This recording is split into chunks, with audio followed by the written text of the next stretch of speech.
Olá pessoal, tudo bem? Meu nome é Giovanni, sou formado em Economia, atualmente sou consultor CVM e sou especialista em investimentos com a certificação CEA, tá? Nesse vídeo aqui, um inscrito conseguiu participar de uma das premiações que eu acabei colocando em um dos vídeos aqui no canal e eu fiz análise da carteira dele. Vou deixar, obviamente, o nome dele em sigilo e também a questão de valores em sigilo, tá? Pessoal, antes de tudo, eu criei um grupo no Telegram, uma comunidade entre os inscritos, para a gente conversar, trocar ideias, né? Inclusive vocês darem sugestões para conteúdos que eu possa gravar aqui para vocês, tá? Justamente a minha ideia é ajudar vocês a terem uma carteira diversificada, a investir melhor, a saber como investir, a saber todos os passo a passos, né? Não cair em, por exemplo, os erros normais que a maioria dos investidores cometem no início, no meio e no final também, né, de uma jornada ali de investimentos, tá? Então, se você puder conferir ali embaixo, eu vou deixar no primeiro comentário fixado o link para você entrar no grupo Telegram. Fique à vontade em enviar sua sugestão, conversar comigo, conversar com o pessoal ali dentro e com certeza eu vou conseguir te ajudar em algum aspecto, tá bom? Segue para o vídeo. Mas a ideia aqui é montar uma série com vocês para justamente os inscritos que conseguirem aproveitar as oportunidades que vou mostrando de tempos em tempos, tá? Infelizmente, eu não consigo fazer análise de todos os inscritos de uma vez, tá, pessoal? Porque também é o trabalho, tá? Então, naturalmente, eu consigo fazer isso no meu tempo livre e eu consigo enviar. Normalmente, o processo pode demorar de 1 até 3 dias úteis para realizar uma análise. E, obviamente, aqui é uma análise mais simplificada, tá? Aqui por exemplo, analisei a carteira somente de fundos imobiliários desse cliente. Claro que, se algum inscrito se interessar pelo meu trabalho de forma realmente geral, aí eu gostaria que você contratasse os meus serviços pela empresa que trabalho. Se você quiser, pode até acessar aqui abaixo, tá? Pode mandar uma mensagem para mim que a gente conversa um pouco mais, inclusive marca uma reunião, tá? Mas voltando aqui ao ponto, pessoal, só para vocês entenderem como funciona a minha análise. Então, lá, já logo de início, o perfil do investidor. Primeiro ponto eu pergunto para o investidor e converso com o cliente, o investidor, qual é os seguintes pontos, né? Primeiro, a questão do conhecimento de mercado, né? Se você investe há muito tempo ou não, isso com certeza vai interferir no seu conhecimento e a se expor a riscos novos. Então, naturalmente, por exemplo, muitos investidores que são novos na bolsa querem comprar ações e querem ter um risco muito alto, mas não têm o conhecimento que é a questão da volatilidade. Então, se você comprar uma ação, por exemplo, pode ser que ela caia 40%, 50%, até muitas vezes 90% em um período específico, se você comprar qualquer ação. Então, por isso que tem que fazer uma análise ou alguém que esteja do seu lado para fazer uma análise junto com você. Então, aqui nesse caso, ele justamente é um investidor que é mediano, tá? Ou seja, é um investidor que quase todo mundo passa por essas fases. Então, só olhava dividendos mensais. Então, no caso dele, como ele investe em fundo imobiliário, ele foi comprando HCTR e a IBM. Não quer dizer que esses fundos são ruins, tá, pessoal? Só que a estratégia deles é um high yield, bem arriscado. Dentro de uma carteira bastante diversificada, tá tudo bem, tá? Claro que aqui é a minha opinião também, tá? O HCTR, inclusive, é um fundo que muitos analistas não gostam dele, recomendam venda, inclusive, e outros não. Com o preço que está hoje, né? Com o desconto que está em relação ao valor patrimonial, falam que pode ser algo interessante de comprar. Então, sempre opiniões, tem várias no mercado, então, naturalmente, a minha opinião aqui, pessoal, é só mais uma para colaborar com vocês e não uma recomendação de compra ou venda do ativo, tá? Se considera com perfil arrojado, apresenta um acompanhamento do mercado com conhecimento intermediário, ou seja, ele me citou alguns pontos ali dos fundos que ele tem na carteira com um conhecimento um pouco mais aprofundado, o que está acontecendo, ele está lendo fatos relevantes, então isso é bom, tá? Com certeza só vai agregar para a carteira do cliente. A carteira está no início, acumulando um patrimônio maior. Acumulando um patrimônio maior, é importante definir o propósito principal. Por quê?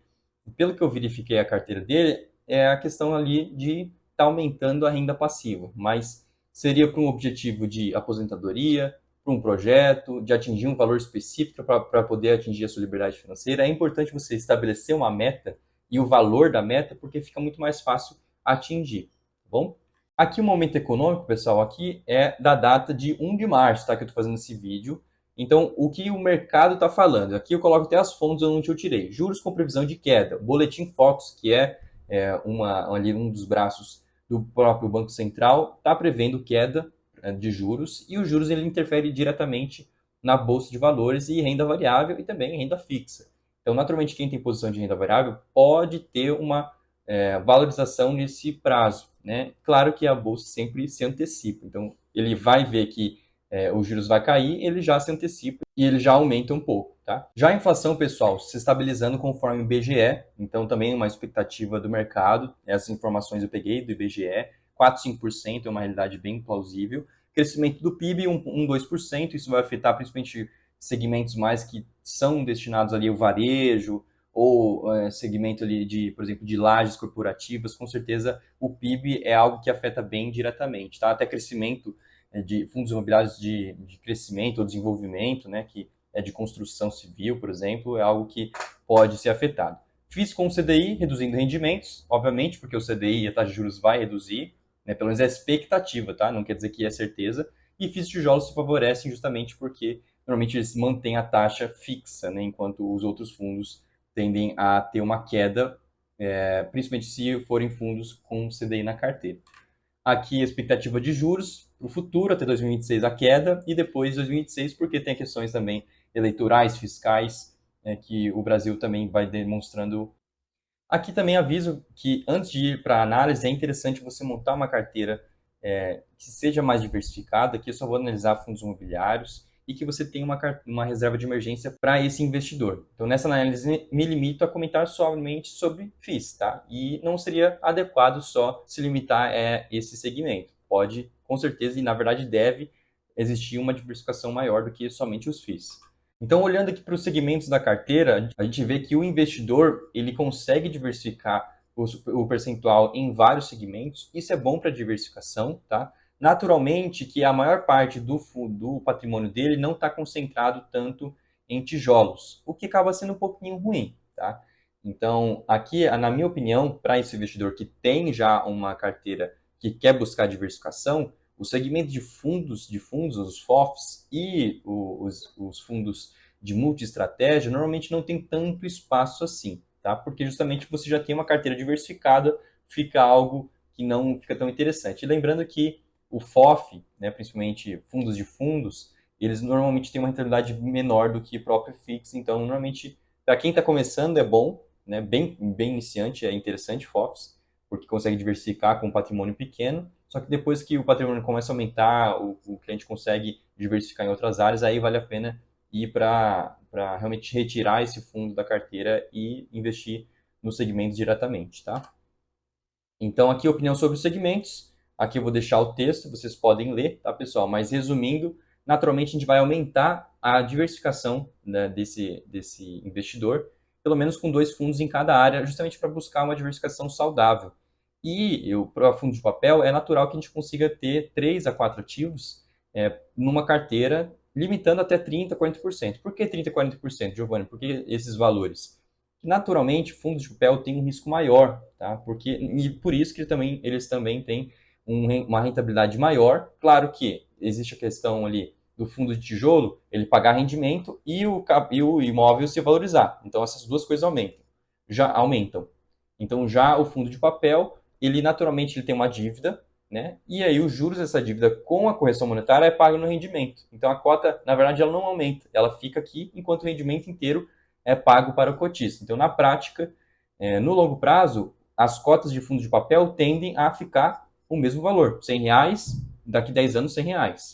Já a cota do fundo de tijolo, R$ 100 hoje, mas daqui 10 anos 150, por exemplo, tá? E aí o rendimento ele é proporcional sempre ao valor da cota. Então, fugiria dos FOFs que eu comentei e procurei um serviço, com certeza, de acompanhamento desses fundos para facilitar o trabalho do investidor, porque cada vez mais fundos aumentando na carteira, você precisa ter um acompanhamento praticamente semanal ali da sua carteira para que você não perca nenhuma novidade ou incorporação ou subscrição nesse caso, tá? A carteira atual do cliente é essa aqui. As operações ali que ele está fazendo mais para ganho de capital seriam essa aqui, representando 13,6%, e ele vai praticamente zerar depois, né, desse prazo. E a maior parte dos ativos eu vejo como positivo, tá? Só que, novamente, RBFF eu tiraria da carteira, por conta de não superar o próprio FIX. né? Então, é a minha sugestão, mas não é uma recomendação de compra ou venda para geral, tá, pessoal? Não é uma recomendação pública, é um trabalho que eu fiz aqui com o cliente, tá? Ou com o investidor. HSML, RDM, outras posições que ele tem na carteira, eu vejo como interessante. Eu só trabalharia um pouquinho os percentuais, então aumentando um pouquinho valor, os fundos que você tem, que ele tem pouco, e tentando diminuir um pouquinho essas posições muito grandes, né, em poucos fundos, HSML, RDM, TRXF, BTLG, por exemplo, representando quase 50% da carteira, mais nesse sentido, e também trabalhar um pouco mais de diversificação, aumentando o número de fundos de tijolos e diminuindo um pouquinho a participação de fundo de papel. Seguindo, então, aqui, né, no geral, ativos de alto risco, IRDM, CACR, VCJR, HCTR, Canip, RSAC e POR11. Todos esses fundos eles têm um trabalho ali mais para o high yield, um dividendo alto. Quando o dividendo é alto, não é à toa, é porque o risco é alto. Então, interessante para uma carteira de um iniciante é simplificar um pouco mais, tá? Ele já tem bastante ativos, tem que ter um nível ali de acompanhamento bem de perto e tem muitos ativos de alto risco. Então, naturalmente, claro que o perfil do investidor é mais arrojado, mas pelo nível de acompanhamento, né, dentro da carteira, faria sentido, nesse caso específico, ele diminuir um pouquinho a posição ali de fundo de papel para ele ter um pouco menos de volatilidade. Tá? Então, coloque, cito os pontos, facilitar o acompanhamento e diminuir o risco da carteira. Ativos que fogem um pouco do perfil dele, seria o RBRFF, não quer dizer que o ativo seja ruim, tá, pessoal? É que nesse caso específico não se encaixa nesse perfil. Pode ser um perfil que pode ser interessante uma saída. E aí os riscos eu coloquei licitando cada um. E aí dos fundos que têm mais risco, eu coloquei vários pontos, na minha opinião, tá? Citando cada um. Não é uma recomendação de venda ou compra, é a minha opinião, basicamente. Qual o processo que, inclusive, eu faria na minha própria carteira. E com certeza, pelo menos nesse caso aqui, eu faria uma escolha de redução de ativos, tá? Então, um ou dois fundos desse quadro aqui eu tiraria para diminuir o risco da carteira. E aí aqui, comparando os fundos que ele tem, então com o IFIX, então a maioria consegue superar o IFIX, o HCTR que teve inadimplência, né, no fundo, sofreu bastante, esse é o grande risco dos fundos high yield, é a inadimplência, e aconteceu o que aconteceu com o HCTR, tá?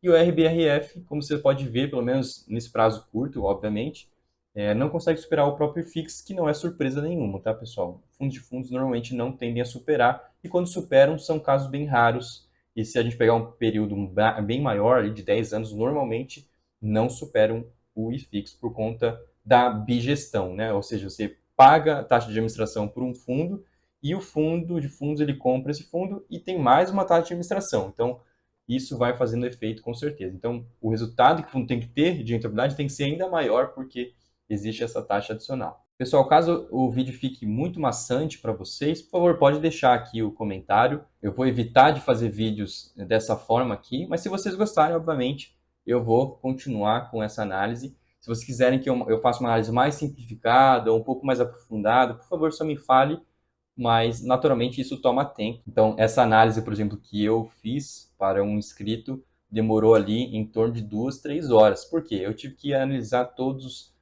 os fundos, inclusive nessa parte do vídeo eu vou deixar os fatos relevantes que eu tive que ler. POR11, que é um fundo de high yield, mas tem um histórico muito bom no longo prazo. É um ativo que pode ser interessante sim para uma carteira diversificada. A gente pode trabalhar a diversificação com certeza.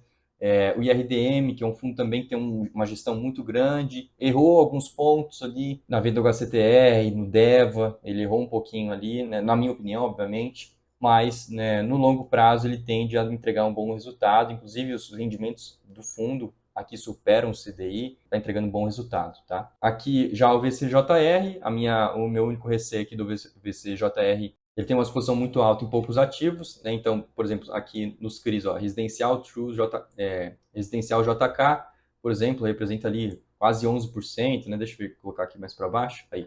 Residencial Alto das Nações, 11,1%, 10,9%, 11%, é muito significativo para o patrimônio, né? Mas ele é um fundo que tem muito IPCA. Então, nesse momento que o IPCA está controlado, caso haja alguma instabilidade na economia, acaba valendo a pena, tá? E o Canip, que é um fundo alavancado, fundo realmente mais focado ali no pagamento de bons rendimentos, né?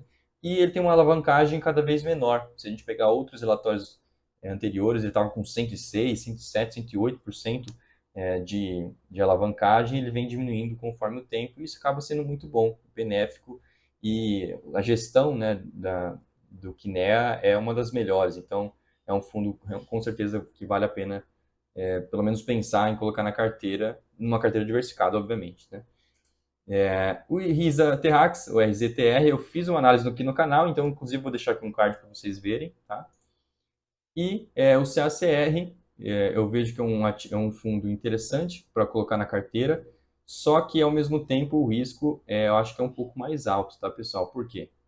Porque a parte residencial, principalmente, ó, ele trabalha basicamente muito residencial. E residencial é um segmento que tem mais risco e naturalmente tem um retorno maior. Se a gente for ver os ativos do CACR, a gente pode ver que, por exemplo, tem o CDI mais 7, IPCA mais 14, são taxas muito altas, tá?